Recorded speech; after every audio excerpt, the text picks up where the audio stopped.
in many places in the world, when things get tough, people stop talking. That's exactly the wrong time. That's when you must communicate. Again, you may not be agreeing, but you need to be clear. This is Thanasi Cabanas. Welcome to episode 14 of TCF's World Podcast. Today I'm joined in Beirut by Dalia Dassa Kaye, the director of the Center for Middle East Public Policy at the RAND Corporation, and David Griffiths, independent researcher and former Canadian naval officer. Thanks for joining me. Pleasure. My pleasure.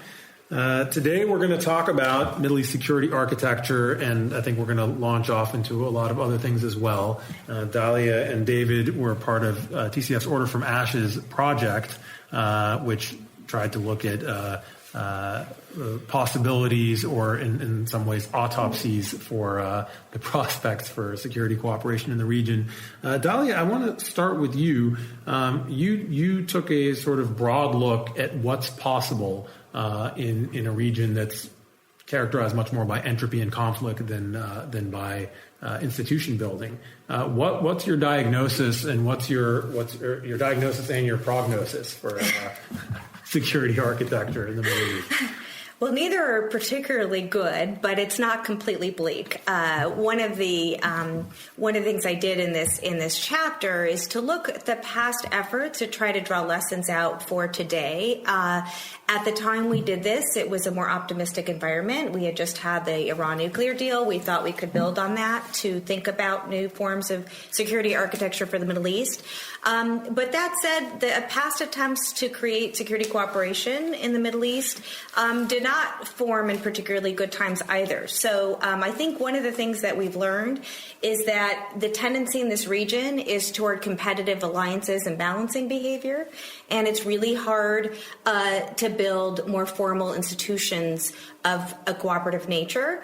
But we did see, and David will get more in depth into this in the maritime area, we did see some hopeful episodes where if we scale back our expectations and we think about more limited types of confidence building in what we call security cooperative forms, not collective security forms, it's possible. We did have experiences where we got many actors in the region, not all, but many, sitting at a table and actually starting to engage in activity where it didn't resolve conflict, but at least it led to the potential of preventing conflict and containing the conflicts once they would emerge. So I think, there is some hope.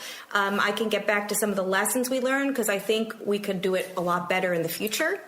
But it's not completely hopeless. Well, so before we delve into the present, the bleak present, and look at lessons learned going forward, let's talk about one of these cases that you're referring to when rival actors did get into the room and make some headway. David, what was the story, the sort of good news story of maritime cooperation between otherwise hostile parties in the Middle East? The story began during the Middle East peace process back in 1993.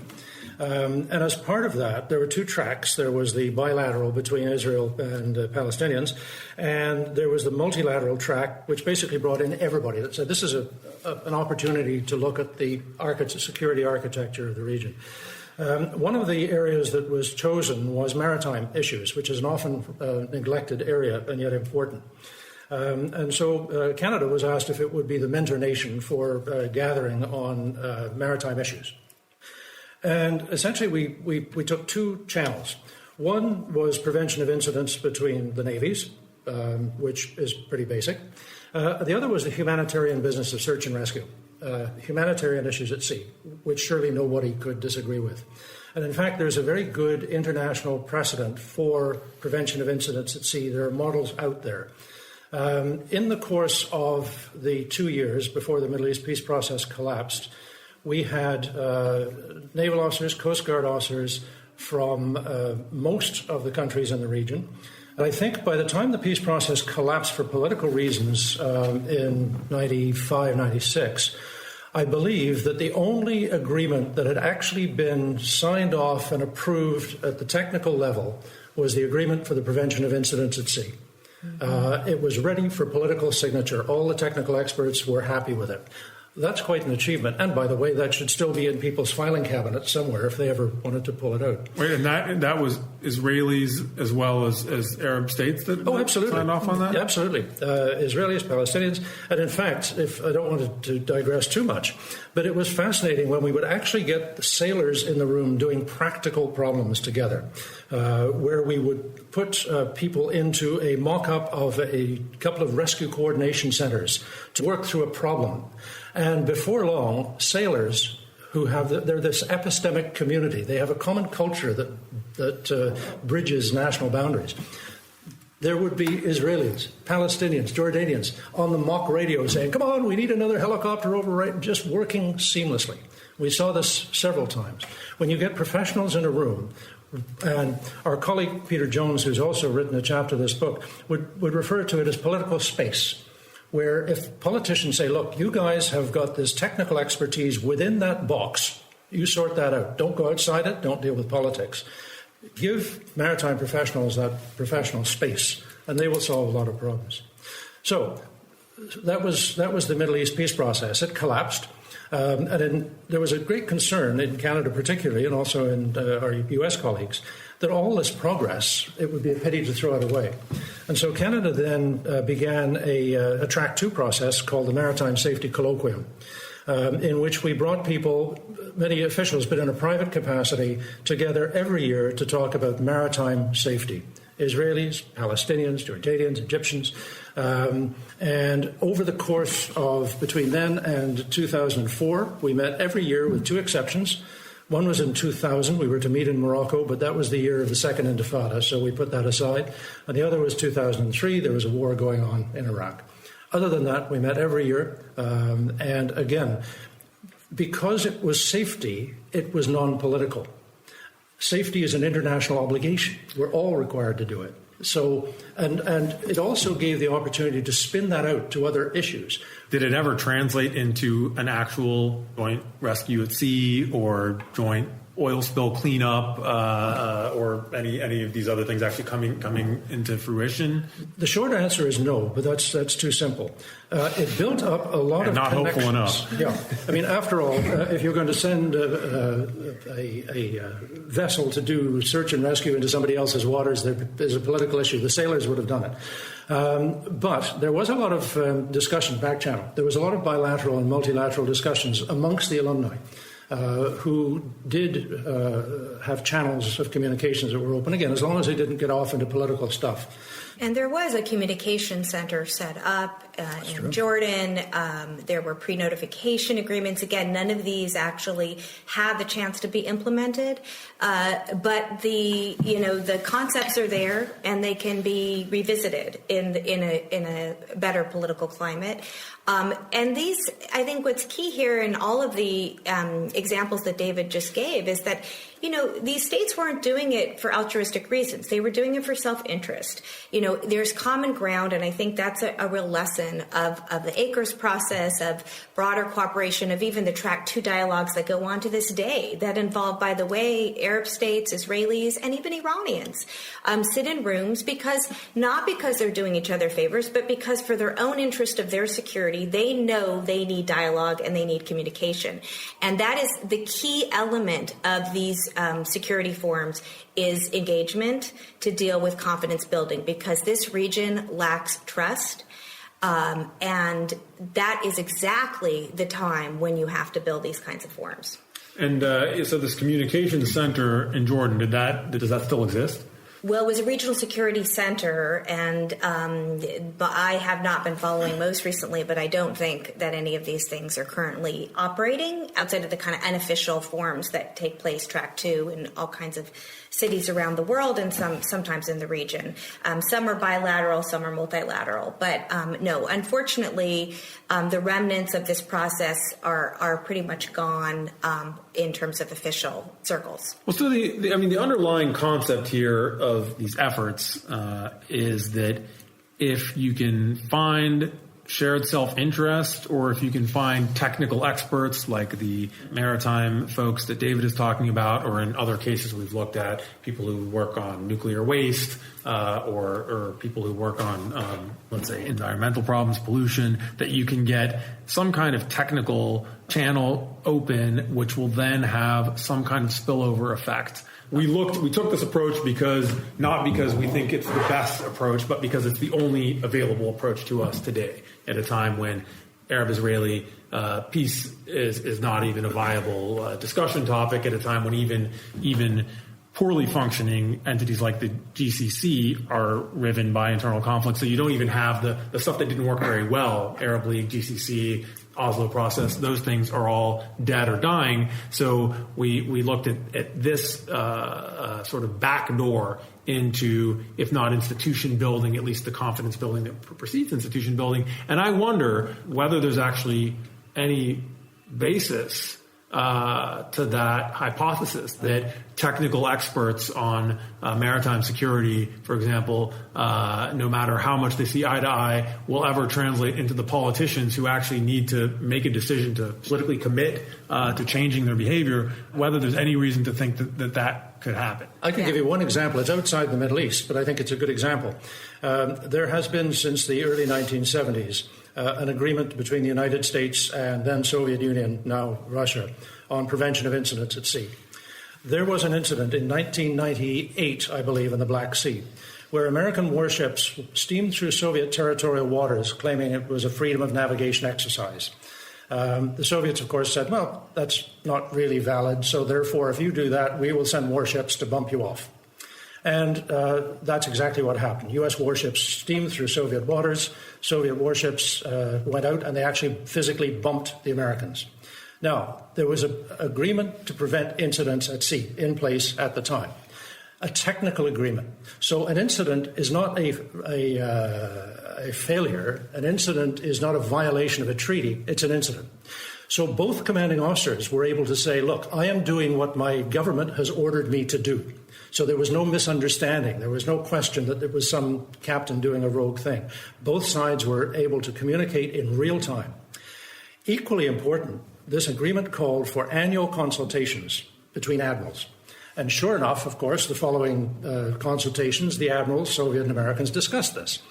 And without sort of going into a long story, essentially, the American admiral went home and said, look, really, we don't gain much by this. In fact, we're making life very difficult for people who are actually quite moderate. And some months later, there was an agreement between Edward Shevardnadze and James Baker, I think, and Jackson Hole. In any event, there was a political agreement came out of a properly managed incident at sea. Things at sea get complicated. You can't leave things to chance. That's not management. So to me, that Black Sea incident is a perfect example of what the Middle East needs. I might not like you, I might not agree with you, right, but at least we can respect each other as professionals, and I can assure you that I'm doing exactly what my government has told me to do. Right, and you have a line of communication open to do that. And a lot of the Middle East dialogue was modeled on the U.S.-Soviet experience. Equally hostile relationship. Of course, there were diplomatic relations, so that differed. But, you know, look, with the friction growing in the Straits of Hormuz and the potential for escalation in the naval arena currently in the Middle East, I think a lot of these arrangements that were forged in Acres in the early 1990s are going to come back. Mm-hmm. And I think they'll be relevant and they'll be important and they could seep into the official track. Yes, the idea of the multilaterals was to build on the technical areas of agreement, draw in the technical experts like David and others, help the folks in the region understand how these things can be done and were done successfully in other cases. But ultimately, you have to be realistic. You can't ignore politics in the Middle East. Everything can be politicized. There is no technical issue that can't be politicized. That's why in some cases we saw the erosion of this cooperation even before the Israeli-Palestinian peace process collapsed. So in the Acres process, you actually saw the demise of the process even before 1995 when the whole process pretty much stopped altogether because of differences between the Israelis and the Egyptians over the nuclear issue. And that's a long story, but, you know, that became a very political issue between those two countries, still is to this day. And so I think we need to be realistic about thinking that technical can substitute for conflict-ending solutions. It can't. You do need to ultimately resolve the underlying political conflicts in this region to have full stability, but you can build on this technical expertise to at least move the ball forward. You disagree, David? You think it can do more? I don't disagree, but there tends to be, I find, in Middle East dialogue, a throwing up of hands and saying it's inevitable, it will never change. Yeah. That's nonsense. There are places in the world that fought each other bitterly and are now friends. It takes political will, it takes leadership, which means societal change, but it is not impossible. And if I can give one personal example, I served with the European Community Mission in Yugoslavia during the war there. And I remember Serbs, Croats, Muslims saying, how on earth can we ever get over this? And I would say, my father spent 5 years as a prisoner of war in Germany. My mother lived under German bombing. I am now serving here some 45 years later with German colleagues. We are friends. That did not happen by magic. It was difficult decisions, but it was a conscious decision. And I know for my father, he particularly was very emphatic. Look, no German child ever did anything to you. My children would never pick that up. It takes a couple of generations, but it can be done if the will is there. Order from Ashes, New Foundations for Security in the Middle East is a multi-year TCF project supported by the Carnegie Corporation of New York. TCF experts are studying new ways to manage conflict and promote stability. You can order the book and read the reports on our website. Go to tcf.org and look for the Arab Regional Security page. This is Thanasi Kambanis in Beirut with Dalia, Dassa Kaye, and David Griffiths. We're back from the break talking about Arab regional security architecture and the Order from Ashes project. When we talk about security architecture, are we talking about conflict management, or are we talking about institution building that we envision leading to a real stable peace? David, there's a real limit to the applicability of the metaphor of the European war to the Middle East, and the main difference is that the war ended, and then after the war was over, a series of things happened. Here, the war is not one war, there's many wars, and many of them are constantly ongoing. Whether you're looking at the Arab-Israeli conflict, you're looking at Iraq, which has been at war almost constantly since 1979, the Yemen, the rivalry between Iran and Saudi, so on and so forth. These are, it's not that there's an endless constant conflict, but there are low ebb, long running conflicts always flaring up. And so we're trying to build either institutions or simply conflict management tools without a break in the conflict to build them during. How do you do that? Is it a fool's errand, or is the correct way to think about it to say, okay, we're going to try and build conflict management tools and hope that if and when those conflicts stop, those management tools will grow into somehow more mature and useful fora or institutions for taking a ceasefire a step further? I'll be on the more optimistic side for a change. I don't think it's a fool's errand. I mean, in the case of the Cold War, it was still a war. It was a Cold War, but it was only detente that led to the CSCE and then the OSCE institutional forum that led to a lot of these engagements that David was talking about, the maritime area and others, between the U.S. and the Soviets. So it is possible to do, even in the midst of conflict, to have these conflict mitigation mechanisms. Now, I think in the Middle East, and I argue in my chapter, we're going to have to think a little bit differently. We can't just transplant the European model onto the Middle East. It's a different dynamic in this region because of the overlying conflicts that you just outlined, among other reasons. We are going to have to think about less institutional forms and models, maybe taking some lessons from the Asian experience, either ASEAN regional forum or the South Asia regional cooperative forums. You have India and Pakistan engaged in cooperative security types of institutions. They're informal. They're more based on incremental confidence building. That may be a more appropriate model for a region like the Middle East than a more fully developed European context. So I think, there are plenty of models out there. I think David's right. You need to have the political will and you need the political space to do these things. And what we're lacking right now is that political space. I think there are potential opportunities. I think we can think about delinking new efforts from the previous efforts in ways that we couldn't in the past. We can delink it probably both from the NPT and the peace process, which is good news for the Middle East. We may be able to make some progress. But you are going to have political will, and I think we are short on that right now. Yeah, and I'd like to pick up and reinforce that. The American-Soviet experience was a starting point, and there were some invaluable lessons came out of that, which have been picked up around the world. So there is a lot of good stuff going on in Asia. There has been a forum between India and Pakistan for many years with retired admirals. But the theme is also there. These are not tree-hugging peace lovers. These are admirals that have actually fought each other. But it's a sense that our children and our grandchildren should not have to put up with this. It's starting to think about future generations.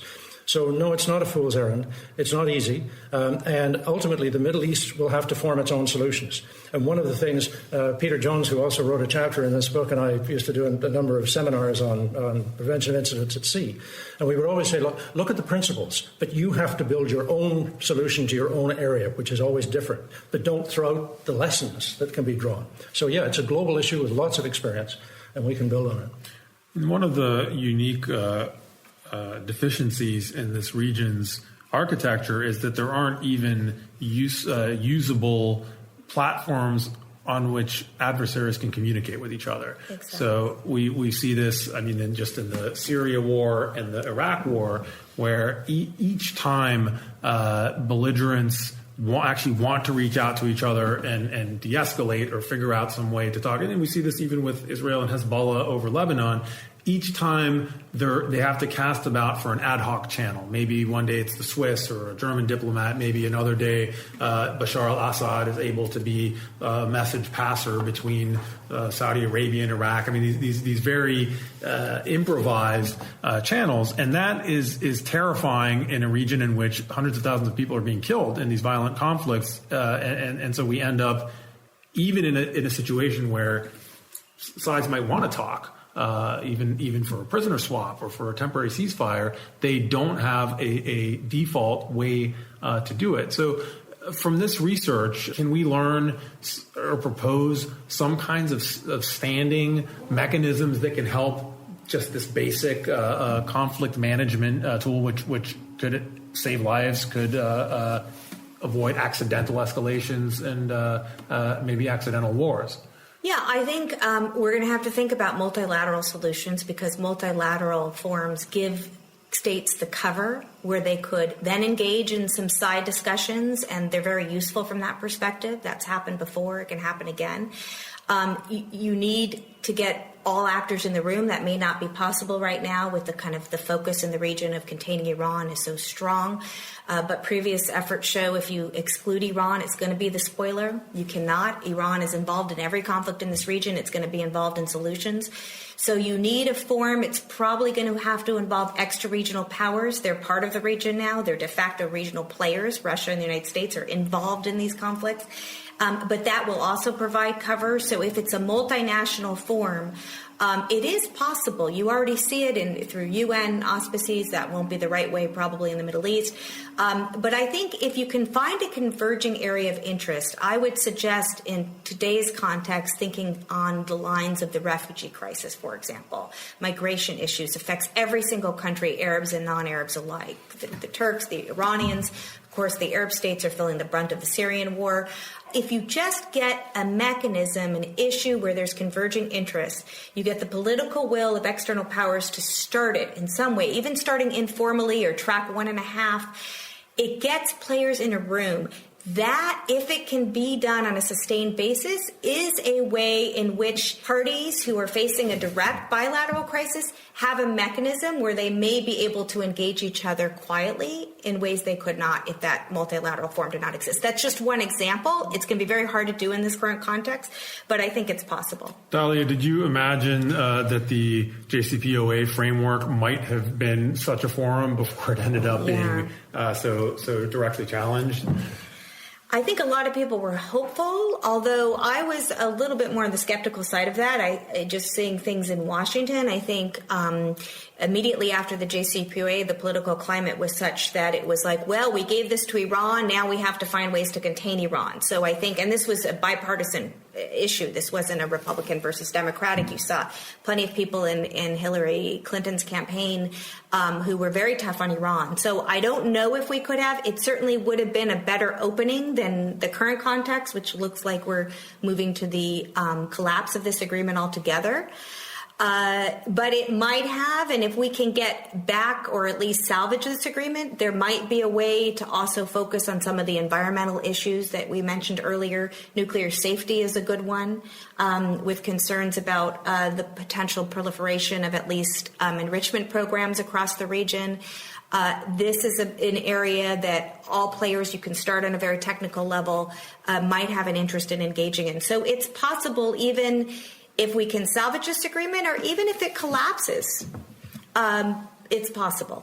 I use the term track two with caution because it means different things to different people. Mm-hmm. And like every other label, once you have a label, you get political scientists and politicians who all start limiting things for that. But two examples, one from Asia. There is a forum over about 13 years of retired admirals who met each year outside the region to talk as individuals. But they are influential individuals.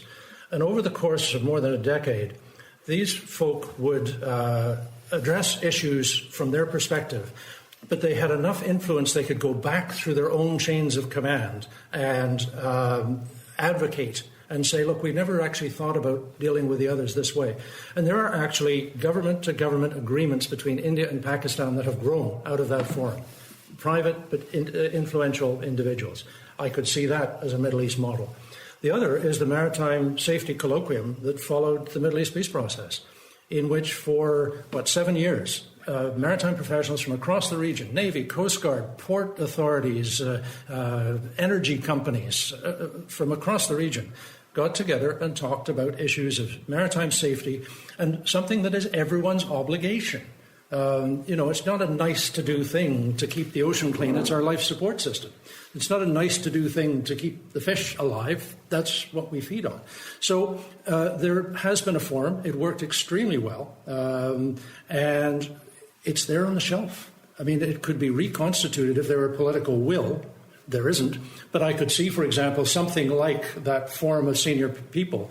And universities are a wonderful resource. You don't have to have a negotiation. A university can do a study to see what might be done and bring in people who are actually influential and give them that forum. So there are lots of mechanisms if there's a will to do it. And communications is another one. Establishing a hotline. That was a very major point of discussions in the early 90s of the communications network, is setting up a hotline, which gets to that conflict management issue that you were raising.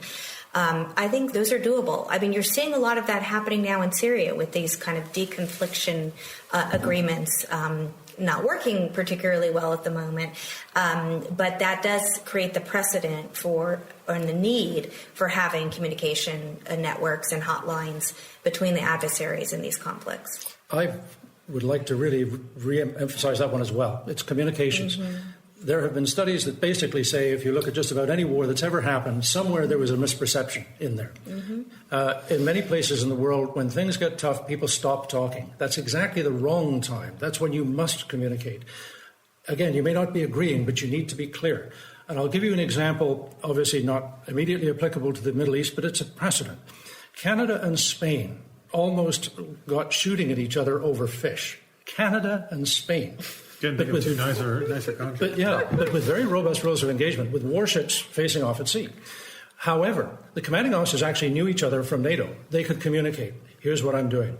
There was actually communications between the naval headquarters daily to ensure that there was no misunderstanding. It wasn't talking behind governments' backs. It was making sure that what was happening was in accordance with what governments wanted, and that the other side understood precisely what the position was. That helped in defusing the crisis. It also had a humanitarian aspect. At one point, the Spanish ship, which was very small, was having difficulty in rough seas. And the Canadian was able to say, the Canadian admiral was able to say to the Spanish admiral, let your guy steer a comfortable course. We'll stand back and we'll resume this when things get smoother. But communication can be done. It's vital. And we proved it, I think, both in the Middle East peace process and through the Maritime Safety Colloquium. If there's that epistemic network, people can talk. And you have to be able to remove the uncertainties. If I'm going to bump you or I'm going to steam through waters that you claim as yours, well, fine. But I'll tell you about it. If we trust each other's honesty, that's the thing. It's the habits. And this is where I think that sea things are useful, because it's less in the public eye. Sometimes you can set precedents at sea that then can spill over into land. I'm not being Pollyanna-ish, but there are a lot of opportunities here. And we do have a whole cadre, generation of individuals with expertise that have emerged from this plethora of Track 2 processes. And the question at this point is, can those people and their expertise be harnessed either under some institutional aegis or simply as a safety valve in some of the dangerous flare points that we're in? Do you have a final thing to say for? Well, I was just going to say, and not to put a damper on this, but one of the limitations, though, of all of these excellent, I think, initiatives at this time that can be probably reinstituted, is it did not involve Iran and it didn't involve Iraq. Iraq will be easier now, but the Iranians are involved in some of the Track 2 efforts, but they were not involved in the formal multilateral peace process. And that's where we really have to have the focus now, because we can't think about any kind of, forget about institutionalized, even informal back channel.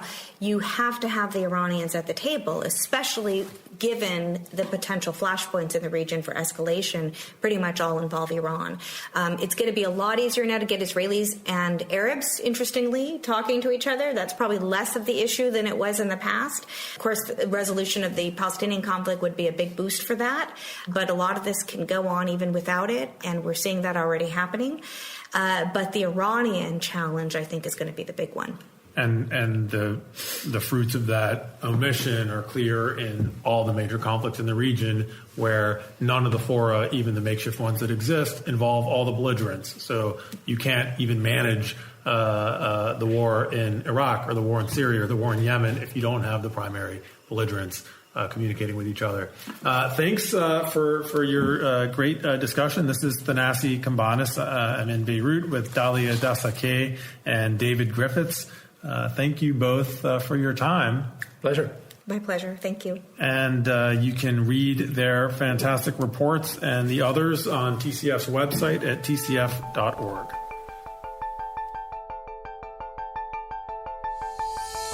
TCF World has been brought to you by the Century Foundation, a progressive public policy think tank that seeks to foster opportunity, reduce inequality, and promote security at home and abroad.